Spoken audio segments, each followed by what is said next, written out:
was a devastating story from a year ago, and there's still no justice for a group of women who were attacked and raped in Krugersdorp a year ago. 8 women were gang raped at gunpoint and their film crew robbed while shooting a music video at a mine dump. Now, all the suspects arrested in connection with the crime have been acquitted because of a lack of evidence, infuriating the communities in the area. Reporter Pule Letshwiti-Jones following that story for us today. Hello to you, Pule, and I've no doubts what is a year later, nothing to celebrate. In fact, if anything, quite the opposite.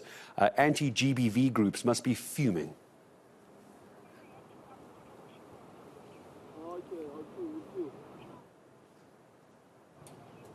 Pule, you're still with me. Let me try that again. Give me a sense of anti-GBV groups. I understand you were speaking to some of them. They must be very, very upset.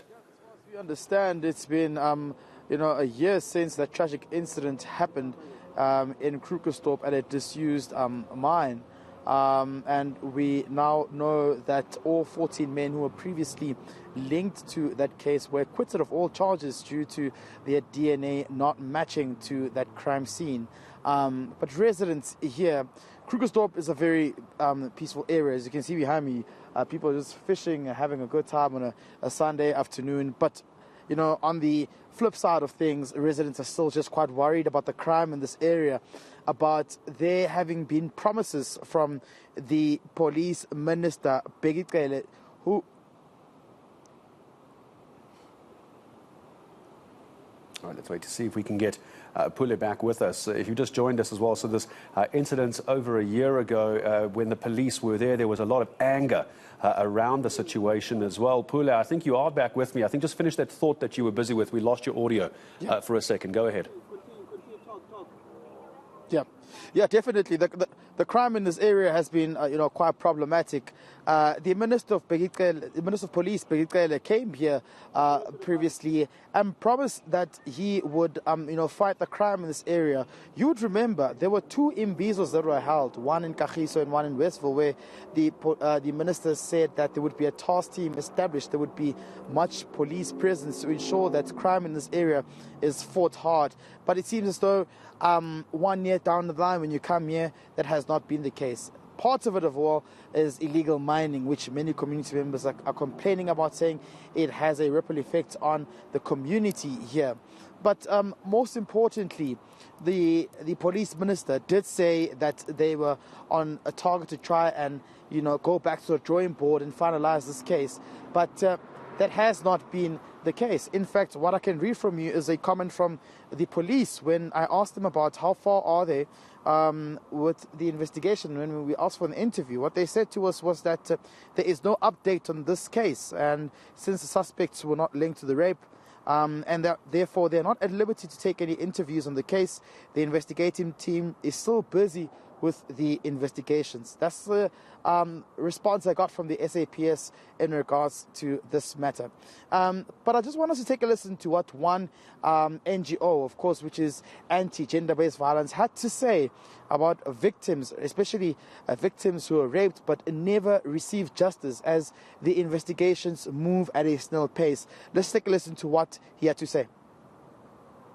This is what has characterized the entire South Africa. We've got a lot of cases backlog that we have not seen justice for victims. We have not seen any support for victims as well.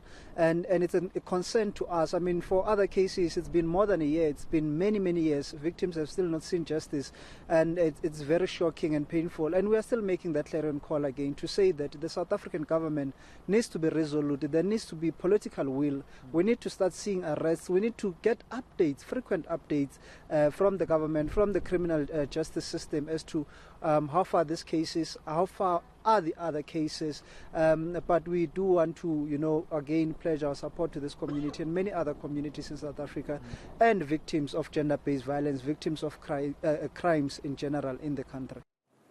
Now, I mentioned before you and I started talking, Pule, that the residents in the area were furious as well. You mentioned the issue around the illegal mining. It was partly blamed on that as well, but it's a year later. But residents and councillors haven't forgotten. Residents and councillors haven't forgotten. In fact, they have now formed community forums to be on high alert to, send through WhatsApp group chats if they suspect any kind of dodgy movements from what could be suspected criminals or zamazamas in the area as well. But they're living in constant fear. I mean, they when I spoke to some of the residents here, someone was saying, in fact, they're thinking of being armed. They want to have arms in their possession to protect themselves. That's how serious the situation is in this area. And they also quite upset the fact that promises were made. The media came here, the minister was here of police, but fast forward to a year later, really nothing has been done. If you drive around here, Gareth, there isn't much of police vehicles that are patrolling in this area. So that speaks to the accountability element of this whole story and whether really have those premises that were made before being implemented. But let's just take a listen to what a councillor and a resident had to say in this area here. It has been challenging because obviously everyone knows about that tragic event that happened with those 8 women. And when that happened, what happened was there was so much brought in from police and the police minister, Mr. Bekechele, who came in and said there'll be a special task force assigned to this, etc., etc. We saw activities taking place by SAPS in the area, but then it just disappeared and diluted. And as where we are right now, there's still illegal Zama mining going on. They had DMRE out here that came and closed, I think, 81 holes, which have subsequently just been reopened by the Zamazamas. And the police presence is just not there anymore. It's extremely concerning. I think that one of the really big problems is that we've all become very accustomed to seeing zamazamas walking along the roads. We've been accustomed, they've become integrated in the communities, and I think that this value chain of illegal gold mining, it goes, I think, all the way to the top of our government institutions at this point. And I don't know how we get a handle on it without a really consolidated effort across our institutions. All right, then let's take a look at what actually is going to be the plan going forward as well, Pule, because now we try and get a sense of this illegal mining in the area. There was a connection to this attack, but just generally where you are, Zamazamas are a massive, massive issue. Yeah, it's a problem, Gareth. It's quite a problem. And like I said, what has happened now is that these community members are coming together. Private security is trying to ensure that they protect these communities. So, residents would pay a small amount of fee, and these private securities would then patrol and ensure their safety, because they believe that there isn't enough members or boots on the ground. This is, of course, members of the SAPS to protect these communities. Now, Gareth, the guy I spoke with, Mr. van Staden, was one of those who arrived on the scene first when these 8 women were allegedly gang raped. And he's also said that, he would have thought by now this case would have been cracked and resolved, but he's also quite shocked that nothing has been done a year later. He also works around trying to, patrol and protect the area as well. I want us to take a listen to what he had to say when we spoke to him earlier on, close to a disused mining area. At the moment, it is a very big concern. I'm one of the guys, and it is one of the security companies, and it is what's working every day, and it is with the Zamazamas, and it start taking on our own pockets at the moment, and it is this.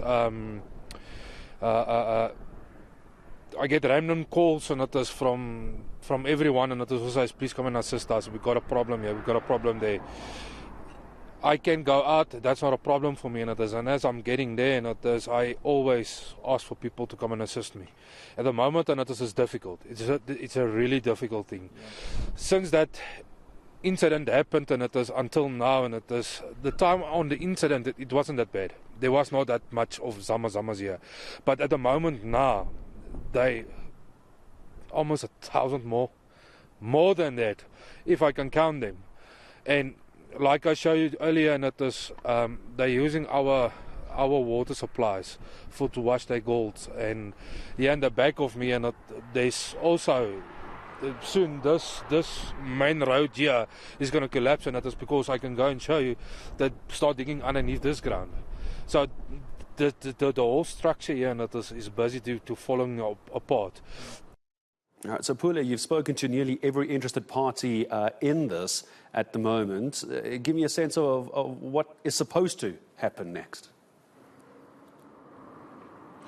Look, Gareth, what must happen next is to ensure that the victims get justice. And this can only happen if the members of the SAPS finalize their investigations. Now, I got comment from them, and it seems as though they're still investigating. This is contrary to what the Minister of Police, Pule, had said last year around this time when he said that they're close to cracking the whip.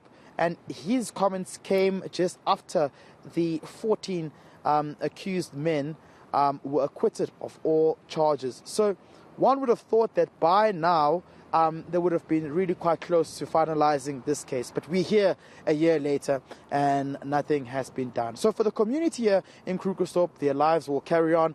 They're just hoping that they can work tightly together to protect themselves from the crime in this area. But for the police, they're currently under the spotlight now, and the residents here are pinning their hopes on them to finalize this case. To set an example that they can fight crime and that no one can just come here and do as they please and get away with it while they've got blood on their hands. Yeah, absolutely. Pule Letshwiti-Jones nicely said as well. Let's not forget that the lives of 8 women were devastated a year ago, and as of today, they have no more answers as opposed to what happened to them, who is responsible, and why the police are not taking this any further. Pule Letshwiti-Jones, thank you very much.